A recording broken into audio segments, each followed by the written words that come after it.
Bonjour, bonsoir, bienvenue sur la chaîne de l'immigration et de l'entrepreneuriat.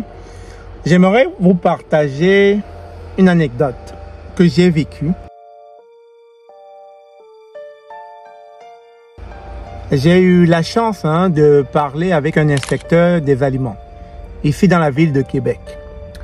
Vous savez, ce qui est surprenant, je vois beaucoup de personnes se lancer dans la restauration. En dehors du fait que si c'est un restaurant, il y a au moins 2 qui ferment à chaque année.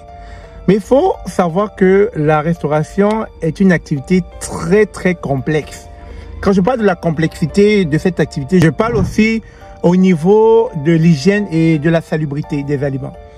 Alors, vous savez, j'ai eu à faire tellement de petits boulots dans ce pays. Et c'est cela qui me permet de venir tous les jours devant vous pour vous donner de la vraie information, parce que je suis sur le terrain. Et quand je suis sur le terrain, je prends des notes. Je prends tout ce qui peut être pertinent pour vous, afin que vous ne tombiez pas dans les mêmes pièges. Alors, il faut savoir que déjà en partant, si vous avez une chaîne de restauration, vous avez un restaurant, ou alors que vous vendez de la nourriture depuis votre maison, vous devez posséder ce qu'on appelle un permis de la MAPAC. La MAPAC ici, c'est quoi? C'est le ministère de l'Agriculture, de la Pêcherie et des Aliments du Québec. Donc, en partant de là, lorsque vous avez votre licence de la MAPAC, vous pouvez opérer dans la légalité, parce que nul n'est supposé ignorer la loi. Et donc, lorsque vous avez ce permis-là, vous êtes à l'abri des amendes. Donc, on ne pourra pas venir dire que vous exercez de manière illégale. Donc, pour vous raconter la petite anecdote, c'est que je travaillais donc dans une chaîne de restauration. Et ce jour, j'ai eu la visite de l'inspecteur et c'était moi qui étais de service ce jour-là. Et l'inspecteur m'a posé plusieurs questions. Des questions qui auraient pu mettre en mal mon employeur. Donc, c'est la raison pour laquelle souvent quand l'employeur passe le temps peut-être à vous chanter la même chanson, c'est tout simplement parce qu'il vous prépare au pire. Et donc, ce jour, le pire est arrivé. Le pire, c'était que je devais être en face de l'inspecteur. Il allait donc me poser plusieurs questions, à savoir, est-ce que je mets un filet pour les cheveux? Parce que j'ai des longs cheveux, est-ce que je mets un filet? Dieu merci, quand il est arrivé, j'avais un filet. Est-ce que je mets un filet pour la barbe? Dieu merci, quand il est arrivé, j'avais un filet pour la barbe. Est-ce que j'utilise les gants? Dieu merci, quand il est arrivé, j'avais les gants. Donc déjà, en partant, ça c'était bien. Au niveau de ma personne, il n'y avait rien à dire. C'est-à-dire, j'avais bien suivi les procédures qu'un cuisinier devrait avoir lorsqu'il est en cuisine. Maintenant, il a contrôlé les aliments. Il a contrôlé la température des aliments. Vous savez, les aliments, c'est quelque chose de très dangereux. C'est pour ça qu'on dit tout le temps, comme parallèle, l'argent est inoffensif. C'est maintenant l'usage qu'on en fait qui peut être destructeur. Pareil comme le couteau. Le couteau ne tue pas, c'est les intentions derrière qui peuvent tuer en utilisant le couteau comme une arme. C'est la même chose avec les aliments. Les aliments ne nuisent pas. Mais s'ils ne sont pas gardés dans les bonnes conditions de température, ça peut devenir nocif pour votre santé et ça peut devenir un poison pour vous jusqu'à vous tuer. Et c'est la raison pour laquelle l'inspecteur doit, à chaque fois qu'il visite les différents restaurants ou chaînes de restauration ou alors des maisons où les gens vendent la nourriture en ligne, etc., ils doivent s'assurer que chaque personne suit méthodiquement les procédures de la MAPAC. Et donc l'inspecteur, avec son thermomètre, il a passé le temps à passer en revue chaque aliment, que ce soit le bacon, que ce soit la saucisse, ou encore que ce soit les œufs de galette ou encore les œufs brouillés. Et à chaque fois que les aliments ne rentraient pas dans le canevas, c'est-à-dire dans l'intervalle des températures demandées, il prenait des notes. À chaque fois, il prenait des notes. Et plus loin, des questions qu'il m'a posées, c'est lorsque je fais la vaisselle, comment est-ce que je la fais la vaisselle? Il a donc voulu voir si je connaissais bien mes pratiques. Est-ce que je faisais ça d'une certaine façon ou je faisais ça comme on me l'avait appris chez moi au pays ou au village, etc. Mais il voulait se rassurer que la vaisselle est bel et bien faite et que ça ne peut pas causer du tort au consommateur. Donc, il a passé en revue toute ma plateforme, toute la cuisine, toute la salle à manger pour se rassurer que les standards sont respectés. Et comme dans Ce restaurant-là, on sert du lait, on sert de la bouffe, etc.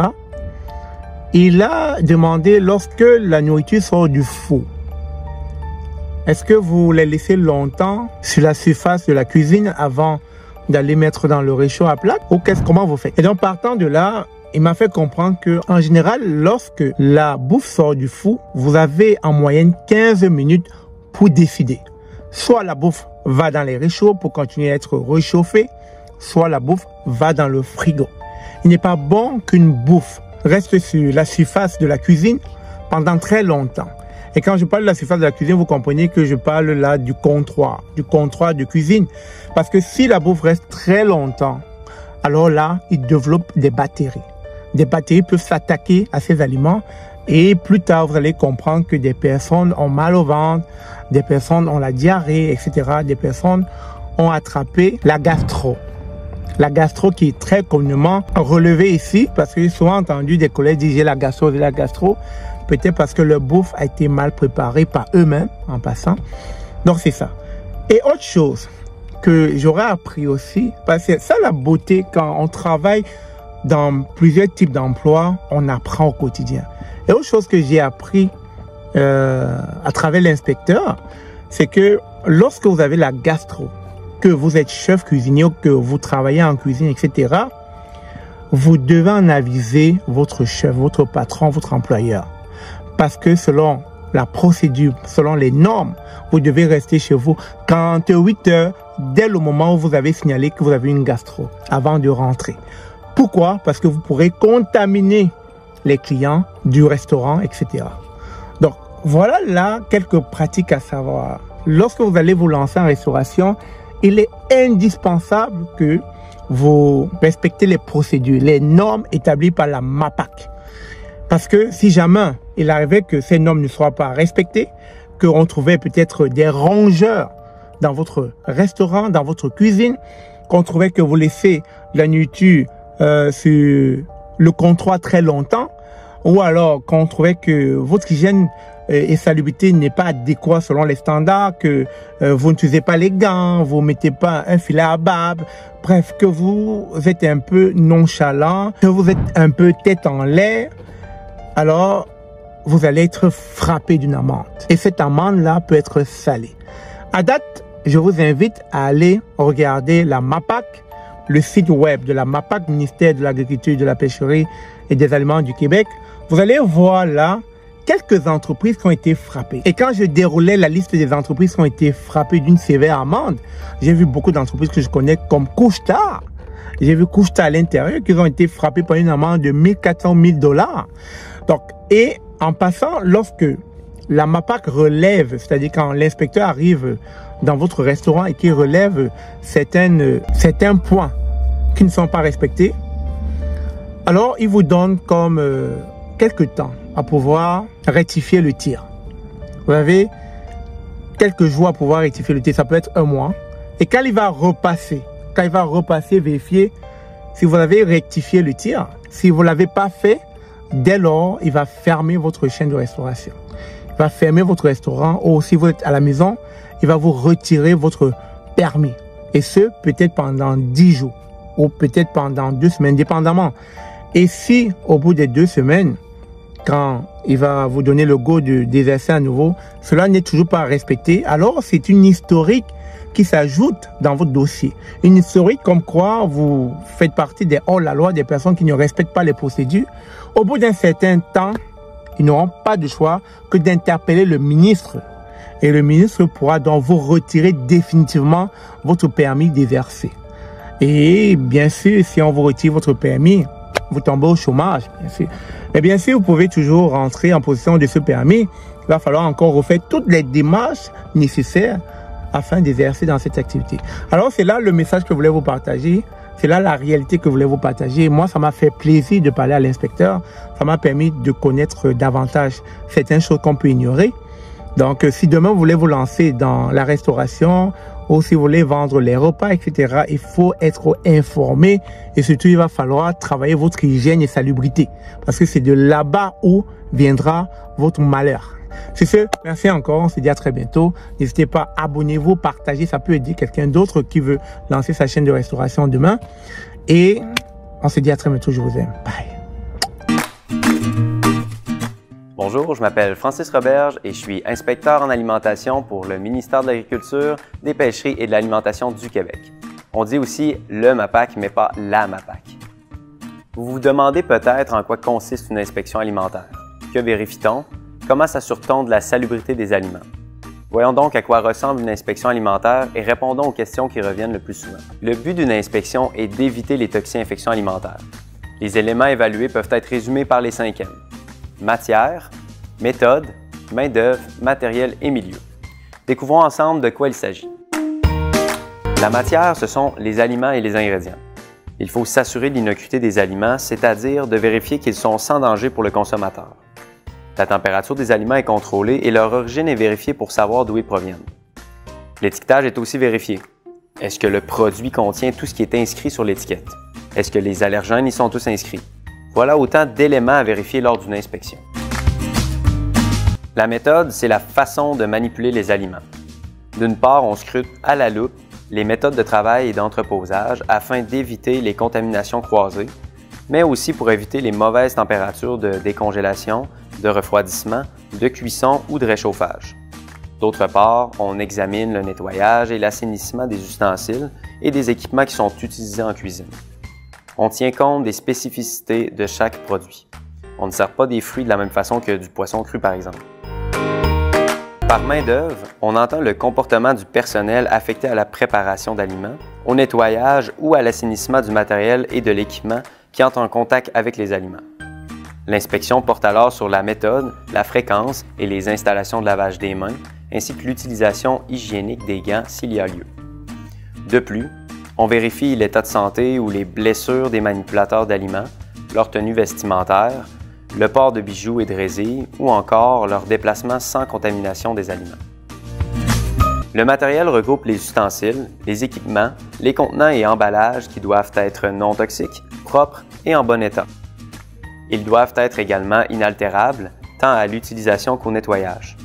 En tant qu'inspecteur, on ne tolère pas la corrosion, les fissures, les aspérités, c'est-à-dire les bosses, les bris et les craques, ni les particules détachables.